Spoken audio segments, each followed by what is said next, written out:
আবারও মা হতে যাচ্ছেন ঢালিউডের আলোচিত চিত্রনায়িকা শবনম বুবলী। আমার কাছে না এই বিষয়টা কেমন শুনতেই ভালো লাগে। সুপ্রিয় দর্শক, আবারও মা হতে যাচ্ছেন ঢালিউডের আলোচিত চিত্রনায়িকা শবনম বুবলী। এদিকে বুবলীর ওপর রাগ করে সুপারস্টার শাকিব খান বলেন, আমার কাছে না এই বিষয়টা শুনতেই ভালো লাগে না। আমার কাছে না এই বিষয়টা কেমন শুনতেই ভালো লাগে। সিনেমা জগতের সুপারস্টার শাকিব খান এবার তার দ্বিতীয় স্ত্রী বুবলীর জন্য ভীষণ বিরক্ত। এর কারণ জনপ্রিয় চিত্রনায়িকা শবনম বুবলী। শাকিব খান দাবি করেন, বুবলীর সন্তান আমার নয়, বুবলীর দ্বিতীয় সন্তানের পিতা আমি নই।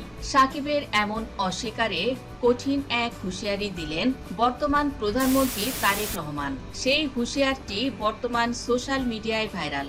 বুবলীর বিতর্কে এবার কেন তারেক রহমানের হুঁশিয়ারি? তো দর্শক বন্ধুরা, বিস্তারিত বিষয়টি জানতে আমাদের সঙ্গে থাকুন। ঢাকায় সিনেমার কিং শাকিব খান ও বুবলীর সম্পর্কের টানাপোড়েন চলছে।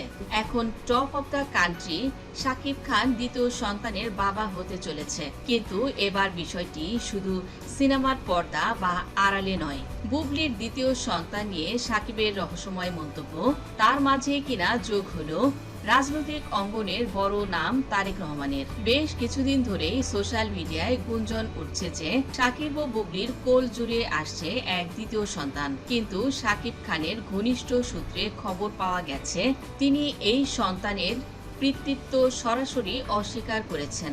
শাকিব খান তার ঘনিষ্ঠদের জানিয়েছেন, বুবলীর সাথে তার সাথে দীর্ঘদিন সময়ে কোনো যোগাযোগ নেই তার। এই সন্তানের বাবা শাকিব নন।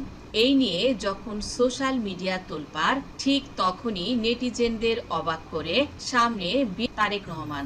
বিভিন্ন সোশ্যাল মিডিয়া প্ল্যাটফর্ম দাবি করছেন, তারেক রহমান বুবলীর পাশে এসে দাঁড়িয়েছেন এবং বুবলীর সন্তানের পিতা শাকিব এমনটি মেনে নিতে পরামর্শ দিয়েছেন তারেক রহমান শাকিব খানকে। তারেক রহমান এই বিষয়টি নিয়ে অবশেষে মুখ খুলেছেন। ছড়িয়ে পড়েছে একটি তথ্যের দাবি।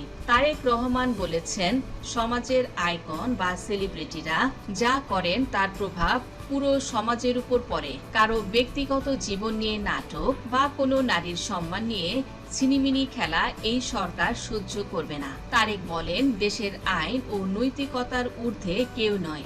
অভিনয় জগতের মানুষকেও আমরা দায়িত্বশীল হতে বলবো।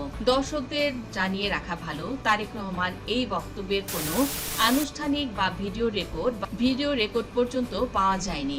তবে রাজনৈতিক বিশেষজ্ঞদের মতে, দেশের বর্তমান পরিস্থিতিতে তারেক রহমানের মতো একজন নেতার এই ধরনের মন্তব্যে পুরো সোশ্যাল মিডিয়া তোলপাড়। কেননা স্বয়ং তারেক রহমান তিনি কিন্তু তার স্ত্রীকে প্রচন্ড সম্মান করেন। বিভিন্ন প্রোগ্রামে তিনি স্ত্রীর মাথায় ছাতা ধরেন, নিজে গাড়ি চালিয়ে স্ত্রীকে এখানে সেখানে নিয়ে যান। এতে করে সামাজিক মাধ্যমে স্ত্রীর প্রতি এবং নারীদের প্রতি যে একটা সম্মান, এটা কিন্তু প্রকাশ পায়। এবং তারেক রহমান যেমন স্বয়ং স্ত্রীকে এভাবে সম্মান দিচ্ছে, সেখানে বাংলাদেশের সুপারস্টার খ্যাত তারকা শাকিব, তাকেও কিন্তু আইডল মনে করে সমাজের এক শ্রেণীর গোষ্ঠী।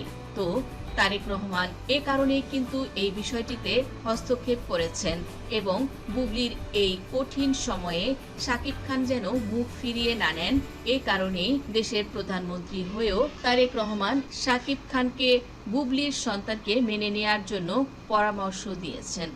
বন্ধুরা, শাকিব খানের সম্পর্ক যখন খাদের কিনারে, ঠিক তখনই রাজনৈতিক অঙ্গনেও কানাঘোষা চলছে শাকিব খান এবং বুবলীর এই ইস্যুটি।